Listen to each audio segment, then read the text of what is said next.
नमस्कार. Knowledge basket इंडियामध्ये परत एकदा तुम्हा सर्वांचं खूप खूप स्वागत. आज मी तिला महाराष्ट्राची जी लोकसंख्या आहे त्यातल्या 13% महिला म्हणजे जवळपास 1,70,00,000 महिला या मेनोपॉज वयामधल्या आहेत. मग या महिलांचा कधी कोणी विचार केलाय?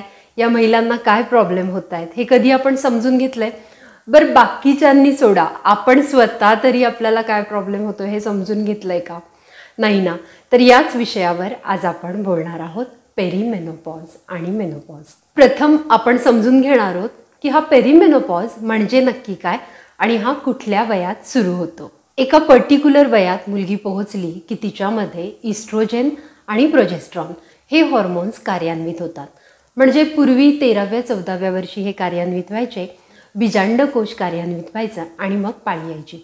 आता अगदी 9व्या-10व्या वर्षीपासूनच बीजांडकोश कार्यान्वित होतात, बीजनिर्मिती व्हायला सुरुवात होते आणि पाळी येते. ज्या वेळेला प्रोजेस्ट्रॉन आणि इस्ट्रोजेन हे सिक्रीट व्हायला लागतात त्यावेळेला पाळीची सुरुवात होते. सध्या वयाच्या 9व्या वर्षी सुद्धा पाळी येते आणि जेव्हा ही पाळी सुरू होते त्यावेळेनंतर पुढे 25 ते 30 वर्ष ती सातत्याने नियमित असते आणि त्यानंतर मग ही अनियमित व्हायला लागते आणि पुढे जाऊन बीजांडकोश आपलं कार्य संपवतात.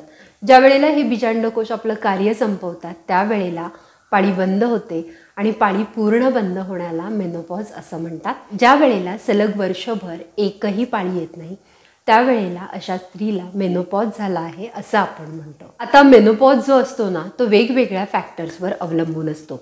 आपल्या आजीची पाळी कधी गेली, अगदी त्याच कालावधीत म्हणजे त्यांची पाळी जर 50व्या वर्षी गेली असेल तर आपली सुद्धा आपल्या वयाच्या त्या दरम्यान जाऊ शकते. आता फक्त हा जेनेटिक फॅक्टरच प्रभाव टाकतो का? तर तसं बिलकुल नाही. हल्लीच्या काळी भरपूर आपली जीवनशैली बदललेली आहे. सेडेंटरी लाईफस्टाईल, अगदी आपल्या घरात वॉशिंग मशीन, भांडी धुण्याची मशीन, फरशी पुसण्याची मशीन किंवा मावशा आपण लावलेल्या असतात. त्यामुळे आपल्याला तसं पाहिलं तर कुठलीही शारीरिक हालचाल नसते आणि म्हणूनच सेडेंटरी लाईफस्टाईल, व्यायामाचा अभाव, जंक फूड, आपण जे काही तळलेलं प्रोसेस्ड रिफाईंड फूड खातो, तसंच हायब्रिड अन्न, जे अन्न आपण खातो त्यातही खूप भेसळ असते. हायब्रिड आपण ज्या गोष्टी सगळ्या खातो जसं की ग्लुटेनचं प्रमाण गव्हात खूप वाढलेलं आहे. त्याचप्रमाणे जे मांसाहारी आहेत त्यांच्यामध्ये जे मांस ते खातात त्या मांसामध्ये देखील हॉर्मोन्सचे इंजेक्शन्स दिलेले असतात. मांस लवकर कमी काळात वाढण्यासाठी हे इंजेक्शन्स दिले जातात, ते सुद्धा एक रिझन आहे. गायींना दूध वाढीसाठी हॉर्मोन्स दिले जातात, म्हशींना दिले जातात. या हॉर्मोन्सचं इनडायरेक्टली सेवन झाल्यामुळे हा मेनोपॉजचा जो कालावधी आहे ना तो कमी झालेला आहे. आहार, विहार, विचरण या सगळ्या गोष्टींचा याच्यावर प्रभाव झालेला आहे. मैत्रिणींना आपण बघूया ही मेनोपॉजची लक्षणं किती वर्ष आधीपासून सुरू होत असतील बरं. मेनोपॉजची लक्षणं साधारण 8 ते 10 वर्ष आधीपासूनच दिसायला लागतात. प्रत्येकीतच दिसायला लागतात. पण त्यातली कुठली लक्षणं दिसतात आणि कुठली नाही दिसत हे बायफर्केट करणं किंवा हे आपल्याला माहीत असणं गरजेचं आहे. आता पाळीमध्ये जे बदल होतात ना मैत्रिणींनो, म्हणजे पाळीचं टेक्स्चर, पाळी बदलणं, पाळीचा कालावधी, मासिक चक्राचा कालावधी, ब्लड फ्लो होण्याचा कालावधी, या सगळ्यातले बदल प्रत्येकीला जाणवतात. फक्त आपलं त्याच्याकडे लक्ष नसतं म्हणून आपल्याला ते लगेच समजून येत नाही. परंतु पूर्वी जशी नियमित पाळी असायची, जसं की 4 दिवस छान फ्लो व्हायचा, तसं 40शी नंतर फ्लो कधी कधी 2 दिवसांवर येऊन थांबतो. पूर्वी जे 4 सॅनिटरी पॅड्स लागायचे ते आता एखादं पॅड पुरतं. हा एक बदल दिसू शकतो. काहींना उलट होतं. पूर्वी पाळीचा रक्तस्राव व्यवस्थित 4 दिवस व्हायचा, तर आता अचानक 8-8 दिवस ब्लड फ्लो होतो, असं देखील होऊ शकतं. म्हणूनच पाळीचा रंग, पाळीचा फ्लो, पाळी किती दिवस जाणार आणि मासिक चक्राचा जो कालावधी आहे, म्हणजे पूर्वी 28 दिवसांनी पाळी यायची, आता 2-3 महिन्यांनी येते, असं देखील होतं. म्हणजे पाळीतील जे बदल आहे, रक्तातील, रक्तस्रावातील, मासिक चक्रातील, ब्लड फ्लोमधील, हे ऑलमोस्ट सगळ्या जणींना कालांतराने म्हणजे 35शी-40शी नंतर दिसायला लागतात. आता प्रीमेनोपॉज किंवा पेरीमेनोपॉज म्हणजे या 8 ते 10 वर्षांच्या काळात अजून कुठले बदल होतात आणि हे सगळ्यांनाच दिसतात का? हो, अजूनही बऱ्याच चेंजेसना आपल्याला सामोरं जावं लागतं. याच्यामध्ये मुख्यत्वे जे चेंजेस होतात, पाळीतले बदल, पाळीच्या रक्तातील बदल, फ्लोमधील बदल, मासिक चक्राच्या कालावधीतील बदल, हे बऱ्यापैकी सर्वांना होतात, परंतु काही भाग्यवान स्त्रियांना पेरिमेनोपॉज हा फक्त 8 ते 10 महिन्यांचा असतो, तर काहींना बरीचशी लक्षणं, बाकीची पेरिमेनोपॉजची लक्षणं ही 8 ते 10 वर्ष आधीपासून दिसू शकतात. आता याच्यामध्ये कुठली कुठली लक्षणं दिसतात? पहिलं लक्षण हे खूप फेमस आणि क्लासिकल लक्षण आहे, ते म्हणजे हॉट फ्लॅशेस. ते काय आहे, का होतं, हे सुद्धा आपण बघणार आहोत. दुसरं लक्षण भावनिक झोके, म्हणजे इमोशनल जे चेंजेस असतात, मूड स्विंग्स, डिप्रेशन, नैराश्य, या सगळ्या गोष्टी आपल्याला पेरिमेनोपॉज काळात येऊ शकतात. तिसरं लक्षण हाडांची घनता कमी होते, हाडं ठिसूळ होतात, ऑस्टिओपोरोसिस यासारखे आजार व्हायला लागतात. चौथं लक्षण ही आपली जी स्किन आहे ना ती निस्तेज होऊ लागते. स्किनचा पोत बदलतो, टेक्स्चर बदलतो, केस निस्तेज दिसतात, ते असे शायनी दिसत नाहीत आणि केस खूप गळतात. अगदी केसांचे पुंजके हाताला लागतील इतके केस गळतात. चेहऱ्यावर सुरकुत्या पडतात आणि सगळ्यात मोठं लक्षण म्हणजे वजन अवाजवी वाढायला लागतं. मेनली वजन जे आहे ते कमरेच्या आणि ओटीपोटाच्या बाजूला खूप जास्त वाढायला लागतं. ही सगळी लक्षणं आपल्याला दिसू लागतात. पुढेही काही लक्षणं आहेत, जसं मूत्रविसर्जन म्हणजे वारंवार लघवीला जाणं, मूत्राशयाचं कार्य बिघडणं, त्याचप्रमाणे प्रजनन क्षमता तर पूर्णपणे कमी होते, हे तर ओघाओघाने आलंच. चयापचय क्रिया देखील कमी होते. आता तुम्ही म्हणाल एवढ्या सगळ्या गोष्टी कसं काय बरं होत असतील? याला आता आपण शास्त्रीय दृष्टिकोनातून समजून घेऊ, म्हणजे हे चेंजेस का होतात आणि हे चेंजेस किती नॅचरल आहे हे तुम्हाला समजेल. तर हे लक्षात घ्या, पाळी आपल्याला काय येते ज्या वेळेला इस्ट्रोजेन आणि प्रोजेस्ट्रॉन हे हॉर्मोन सिक्रीट व्हायला लागतं रक्तामध्ये. हे हॉर्मोन बीजांडकोशामधून सिक्रीट केले जातं, त्यावेळेला पाळी सुरू होते. पाळी सुरू होण्याला मेनार्ज असं म्हणतात.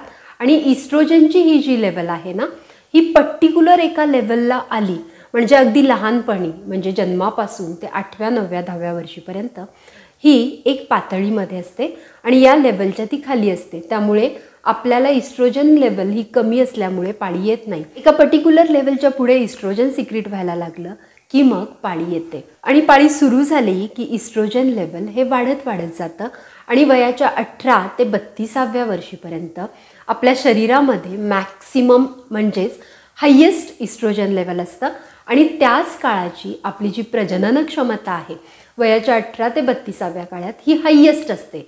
32-35 नंतर इस्ट्रोजन लेवल ही पुन्हा कमी कमी कमी व्हायला लागते आणि ज्या वेळेला आपली पाळी आलेली असते त्याच्याही खाली आपली जी पातळी असते, म्हणजे ज्या वेळेला आपली पाळी नसते त्या लेवलच्या पुन्हा इस्ट्रोजन लेवल जेव्हा खाली जातं त्यावेळेला मेनोपॉज होतो. म्हणजे त्याच लेवलच्या खाली इस्ट्रोजन गेलं की मग आपला मेनोपॉज होतो. 32-35 वयानंतर ही इस्ट्रोजनची पातळी कमी कमी व्हायला लागते आणि इथेच आपल्या लक्षणांना सुरुवात होते. मग आपले पाळीतले जे बदल आहेत ते पहिल्यांदा आपल्या सर्वांना दिसायला लागतात. आता बऱ्याच जणींना असं वाटतं की इस्ट्रोजन आणि प्रोजेस्ट्रॉन ही फक्त फिमेल सेक्स हॉर्मोन्स आहेत आणि त्यांचं काम फक्त तितकंच पाळीशी किंवा प्रजननाशी संदर्भात आहे, पण तसं नाही आहे. अगदी सुरुवातीला म्हणजे आपण जेव्हा वयात येतो आणि पाळी येते त्यावेळेला आपल्या गर्भाशयाचं अस्तर निर्माण करण्यापासून ते पुढे बरीच कार्य हे इस्ट्रोजेन नियंत्रित करत असतं. खरं तर इस्ट्रोजेन ही आपली एक संरक्षक छत्रीच आहे असं आपण म्हणू शकतो. असं का बरं? कारण इस्ट्रोजेन हे मुख्यतः मेंदूच्या पेशीवर देखील काम करतं, नियंत्रण करतं. म्हणूनच या काळात ब्रेन फॉग जे होतं, बऱ्याच गोष्टी विसरायला होतं, कुठं आपण गेलो, का गेलो लक्षात नाही, कुठल्या रूममध्ये काही आणायला गेलो लक्षात राहत नाही की आपण इथे का आलो.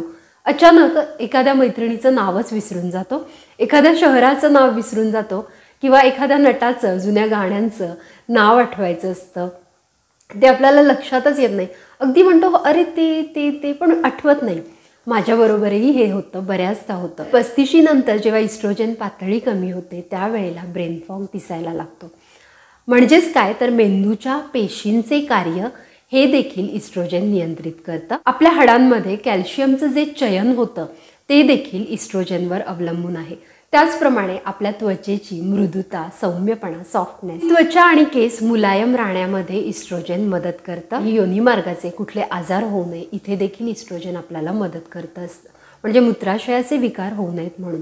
बऱ्याचदा काय होतं, आपल्या योनीभागी बराच कोरडेपणा जाणवतो. हे देखील इस्ट्रोजन कमी असण्याचं लक्षण आहे. ज्या वेळेला पेरिमेनोपॉजमध्ये आपल्याला या समस्या जाणवतात त्यावेळेला इस्ट्रोजनचे क्रीम आपल्याला डॉक्टर तिथे लावायला देतात, आतल्या अंगामध्ये लावायला देतात. एकूणच काय तर इस्ट्रोजन हे एक संरक्षक छत्र आहे आणि इस्ट्रोजन की जय बोलो असं म्हणू शकतो आपण, किंवा इस्ट्रोजन इज द बॉस असं म्हणू शकतो. परंतु मैत्रिणींनो, इस्ट्रोजन कमी झालं म्हणून सगळं संपलं का, अपसप खतम असं झालंय का? तर सुदैवाने तसं नाही आहे. आपण दुसरी संरक्षक छत्री रेडी ठेवू शकतो ना, तर ती कशी, याचं उत्तर दडलेलं आहे आपल्या आहारामध्ये, व्यायामामध्ये. आता हे जे इस्ट्रोजन आहे ना, हे वनस्पतीजन्य पदार्थातून सुद्धा मिळू शकतं. याला फायटो इस्ट्रोजन म्हणतात. त्यावर देखील आपण बोलूया. आता तुम्हाला कळलं की आपली जी लक्षणं आहेत ती इस्ट्रोजन लेवल कमी झाल्यामुळे होतात. मग आता इस्ट्रोजन लेवल कमी होते त्यावेळेला सगळ्यात पहिल्यांदा पाळीमध्ये बदल होतात, त्यानंतर भावनिक झोके म्हणजे इमोशनल चेंजेस व्हायला लागतात. आता हे समजून घ्या, सुदैवाने इमोशनल चेंज हा मेजर किंवा फक्त पेरिमेनोपॉजचा सिम्पटमच आहे, मेजर सिम्पटम आहे असं भारतात नाही. म्हणून ज्या वेळेला डिप्रेशन, नैराश्य, अस्वस्थता या फिलिंग्स येतात ना, त्यावेळेला एकदा काउन्सेलिंग घ्यायला हरकत नाही. कारण आपण असं म्हणू शकतो की हे पेरिमेनोपॉजमुळे आहे, परंतु तसं नसेल आणि डिप्रेशनचं रिझन वेगळं असेल तर ते रूल आउट करणं देखील गरजेचं आहे. म्हणून डिप्रेशन फक्त मेनोपॉजमुळे होतं, पेरिमेनोपॉजच्या सिम्पटम्सचं एक लक्षण आहे, हे ग्राह्य धरून चालू नका. आता दुसऱ्या विषयावर आपण बोलूया, ती म्हणजे हाडांची घनता, हाडांचं वजन आणि कॅल्शियमची कमतरता, हाडं ठिसूळ होणे, या सगळ्या गोष्टी पेरिमेनोपॉजमध्ये होतात. तर हे खरं आहे का? तर याचं उत्तर आहे हो. इस्ट्रोजन जे आहे हे कॅल्शियमच्या हाडांमधल्या चयनासाठी इम्पॉर्टंट आहे. त्यामुळे हाडांचं आरोग्य राखण्यासाठी देखील आपल्याला मेजर प्रयत्न करणं, चांगले प्रयत्न करणं गरजेचं आहे. आता आपण बोलूया पेरिमेनोपॉजमधील वजन वाढ या विषयावर. बऱ्याचदा ना आपलं वजन वाढलं हे आपण मेंटली किंवा मानसिकदृष्ट्या ॲक्सेप्टच करत नाही. ज्या नैराश्यातून आपण जातो किंवा जो एकटेपणा आपल्याला वाटत असतो त्याच्यामध्ये आपण काय करतो, हा एकटेपणा दूर करण्यासाठी एस्केप शोधतो किंवा खाण्याचा आधार शोधतो. हे खाणं इतकं वाढत जातं की आपली वजन वाढ होते आणि आपल्याला बऱ्याचदा ते ॲक्सेप्ट करायचं नसतं. आता वजन वाढीला शास्त्रीय आधार हवा. प्रत्येकजण आपलं वजन जास्त आहे, कमी आहे का प्रमाणात आहे हे बघू शकतं, आत्ताच बघू शकतं.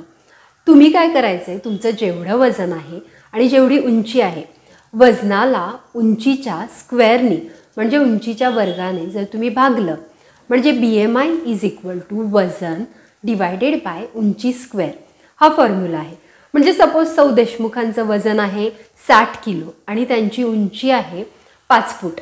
उंची आपल्याला मीटरमध्ये घ्यायची आहे, ती आपण घेतली 1.5 मीटर्स. 60 किलोग्रॅम डिवायडेड बाय 1.5 मीटरचा स्क्वेअर. तर याचं उत्तर काय येतं, 60 डिवायडेड बाय 225. आणि मग याचं उत्तर येतं आसपास 26-27च्या मध्ये यांचा BMI येतो. BMI जर 18 ते 25च्या मध्ये असेल तर तुमचं वजन हे योग्य आहे. 25च्या पुढे जर असेल तर तुम्हाला मग काम करण्याची गरज आहे. आता सौ देशमुखांचा BMI किती आला आहे, हा आला आहे 26 पॉईंट समथिंग.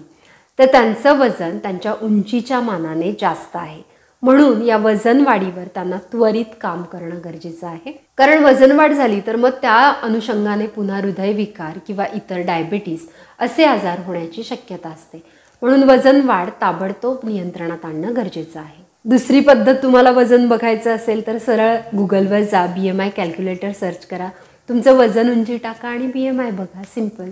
वजन वाढीविषयी खूप बोललं जातं. खरं तर पोटावर घेर असणाऱ्यांना मधुमेह, रक्तदाब आणि हृदयविकाराचा धोका असतो, हे मात्र नक्की. पुढचा प्रश्न ओघाओघाने येतो तो म्हणजे पेरिमेनोपॉज या काळामध्ये वजन का वाढतं, अवाजवी का वाढतं.